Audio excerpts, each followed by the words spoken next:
Hi, I'm Sachin and welcome back to the channel Motive Spark.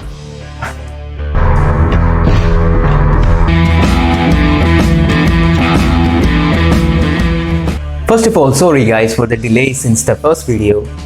I was caught up in the whole pandemic situation, but now I'm back and let's get on with our series without further ado. So after the first video, a lot of people reached out to me saying that I'm from Tamil Nadu, I'm from Karnataka, I'm from North India. So we want to know more about this topic, but we do not understand Malayalam, so could you please do the video in English? And a couple of my friends also reached out to me saying that we wanted to give presentations in English, so we would much appreciate it if you would just do the videos in English. So I wanted to know your opinion, guys. What do you think? Should I make two separate videos, one in English and one in Malayalam? Or are you guys comfortable with the language being in English? So after the first video, like I said, a lot of people that I know and I don't know reached out to me, and they were telling all these things like, I am an introvert, can I do this? I am terrified of public speaking, I have social anxiety, or I have stage fright, I have no social skills, I have no speaking skills. This is such a vast area. Where do I start? How do I start?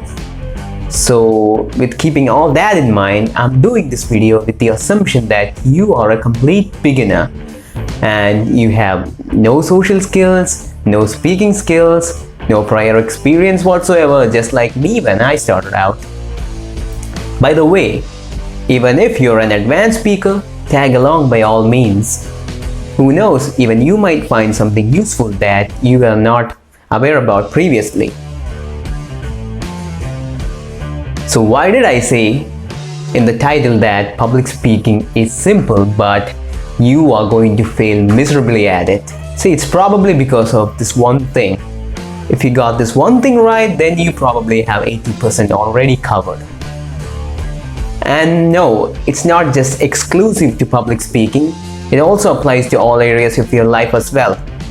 And it's not this secret technique or magical skill that you never heard about. And it's probably the number one thing that's screwing up your life right now. And that's mindset. Yes, that's your mindset. Hold on. Some of you might be thinking like, mindset? What is this guy talking about? Like, what does public speaking and mindset have to do with one another? See, the right mindset to a public speaker is as important as the foundation is to a house. Without a good foundation, you ain't building shit. So whatever you do, the right mental attitude is going to predominantly determine what the outcome is going to be like. No, not your skills. No, not your knowledge. They all matter, but they don't matter as nearly as much as your mindset.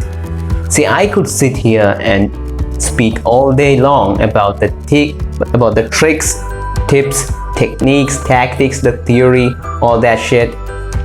But at the end of the day, when you step up on that platform and you want to speak out, but then you get nervous, you panic, and you forget literally everything you're about to say, then you are pretty much fucked.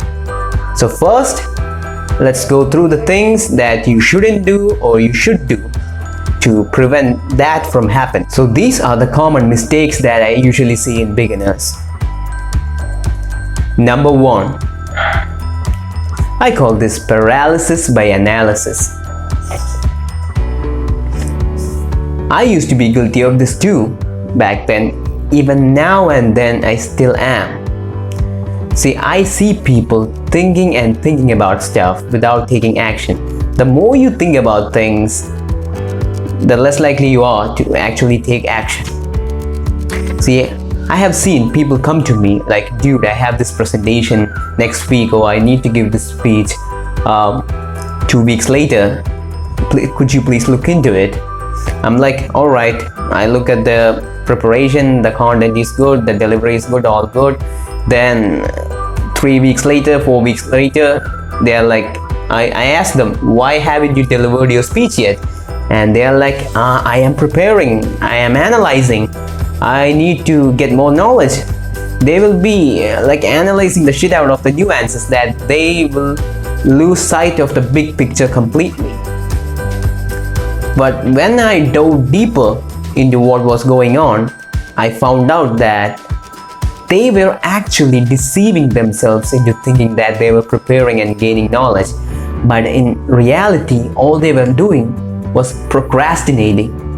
They were procrastinating because deep down, they were afraid to take action. And they masked their fear by procrastinating behind the veil of preparation. See, I agree with you. It's necessary to gain enough knowledge and prepare, but then there comes a point where you must take action. Beyond that point, the more time you take, the less likely you are to get things done. There is this common cliche that knowledge is power. Actually, no. Knowledge is not power. Knowledge has the potential to be power, but it only becomes power when it is applied. See, you could watch this video all day long, but still it's not going to be any use to you unless you take what you see in it, you implement it in your life, and you practice consistently. If you are just simply watching this video without taking any action, then you are basically wasting your time. Number 2, the Perfectionist Syndrome. Most people just wait for the perfect moment, or they wait till they get everything perfectly to do something, to take action. See, perfection is something that's made up inside your head. The more you think you are closer to it, the further you are in reality. Even if you go and ask Christopher Nolan or James Cameron whether they could have done their movies better, of course they would say yes. I could have done this better, I could have done that better. See, there's always room for improvement. So if you are a person who is chasing perfection, you are not going to get anything done anytime soon. But I said don't chase perfection, then what else is there? There is always room for progress. Like Aristotle said, repetition is the mother of all skills. May it be learning football or cricket or pickup or public speaking, whatever it might be. The more you do something, the better you get at it. But for that to happen, you must do this one thing for yourself, and that is to give yourself permission to fail. See, you might not get it right the first time. You might not get it right the second time. You might not even get it right the third time, but maybe you'll get it right the 10th time. See, but the reason you got it right at the 10th time is because you dared to try 9 times before and continue. I see people setting unrealistic expectations. They highly overestimate what they can do in the span of 1 or 3 days. Then they set high expectations, they set themselves up for failure, they fail and they give up. But on the contrary, people highly underestimate what they can do in 30 days or 6 months or 1 year. See, even if you get better 1% a day, still you are 30% better. Even if you get better 1% for 1 year, you are still 365% better. See, I see people giving up too quickly. Don't do that. Practice consistently.